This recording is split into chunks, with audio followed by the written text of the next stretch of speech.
Eclipses are some of the most impressive phenomena we can observe from the Earth. They are difficult to predict without modern computations. Therefore, it's unlikely to find historical monuments oriented according to the eclipses, but they definitely could have an important cultural meaning. We can differentiate two types of eclipses: solar eclipses, in which the moon passes between the sun and the earth, occulting the former partially or completely, and lunar eclipses, in which the moon transits through the earth's shadow, assuming a red color.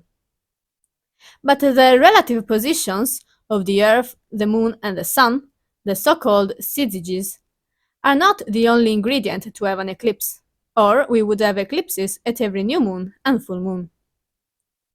The moon, the earth, and the sun need to be on the same plane. As we have seen, the lunar orbital plane is inclined over 5 degrees with respect to the ecliptic, and the intersection of the two planes is the line of the nodes.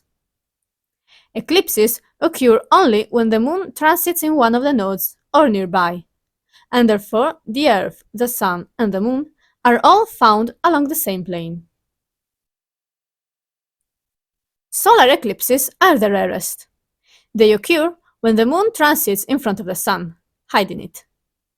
The eclipse can be partial if the moon and the sun are not exactly along the line of nodes. Solar eclipses can also be divided into annular or total eclipses. Due to the moon's elliptical orbit, the Earth-Moon distance varies, with the moon appearing larger when closest to the Earth. If the eclipse occurs when the moon is farther from the Earth, we have an annular eclipse.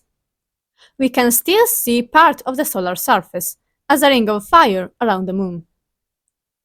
The phases of the eclipse are usually called: first contact, when the moon's right limb touches the sun's left. Second contact, when the moon's left limb touches the sun's left. Third contact, when the moon's right limb touches the sun's right. Fourth contact, when the moon's left limb touches the sun's right. Total solar eclipses are the result of an extraordinary coincidence which happens only within the Earth-Moon system.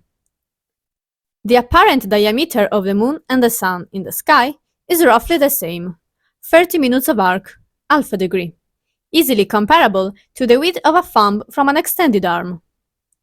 Therefore, the moon is capable of fully hiding the sun. During a total solar eclipse, the second and third contact are merged into the totality phase.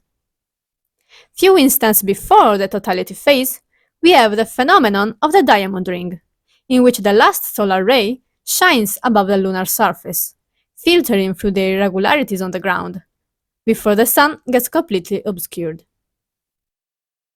The totality phase can last several minutes, depending on the orbital conditions. During the totality, we can observe the solar corona and its protuberances, without the disturbance of the bright photosphere of the sun. Eclipses are therefore useful to study what is usually too faint to be observed. Solar eclipses are visible only from a narrow band across the Earth, and the totality phase from an even narrower one. The sun can be eclipsed when high in the sky, but it can also rise or set during an eclipse. When the sun is fully eclipsed, on the Earth there will be darkness.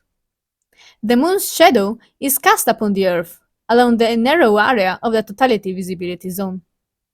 It is not surprising that eclipses could have a certain importance to ancient cultures, and also regarded with fear. During a lunar eclipse, the moon passes through the cone of shadow of the Earth in space. The lunar eclipses can be partial, penumbral, or total. The Earth's shadow is composed by a cone, the cone of shadow, the darkest part, and a penumbral zone around the cone, like any spherical object that casts a shadow. When the moon crosses the penumbral zone, we have a penumbral eclipse. The moon darkens a little. When the moon crosses only in part the cone of shadow, we have a partial eclipse. The circular shape of the Earth's shadow on the moon is a direct proof of the Earth's spherical shape. When the Moon crosses in full the cone of shadow, we have a total lunar eclipse. This occurs when the Moon is the closest to one of the nodes.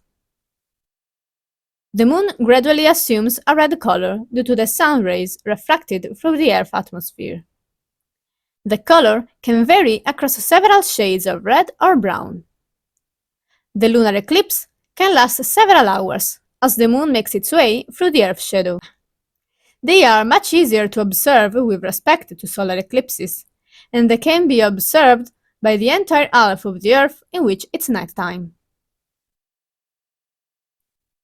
Two identical eclipses occur after a cycle of roughly 18 years, known as a Saros. Two solar or lunar eclipses are identical if they happen at the same lunar phase, they happen at the same Earth-Moon distance, they happen at the same node. Each condition is repeated at every synodic month, at every anomalistic month, and at every draconic month, respectively. But each of them has a slightly different duration, with the draconic month being the shortest. The anomalistic month is the time needed for the Moon to be found again at the perigee, or apogee, and therefore at the same distance from the Earth. The draconic month is the time between two passages of the Moon at the same node. But we know the line of nodes precedes opposite to the revolution of the Moon, making the draconic month shorter than the synodic month. The periodicity of 18 years is again due to the precession of the nodes, and the time needed for a node to be found again at the same position within the Earth-Moon system. As a consequence, the periods desynchronize with time and align again after about 18 years, that is, 6,585 days and some hours. But since a Saros cycle is not equal to a whole number of days, the twin eclipse will be visible from different parts of the Earth at 1/3 of a day of distance, or 120 degrees at each cycle.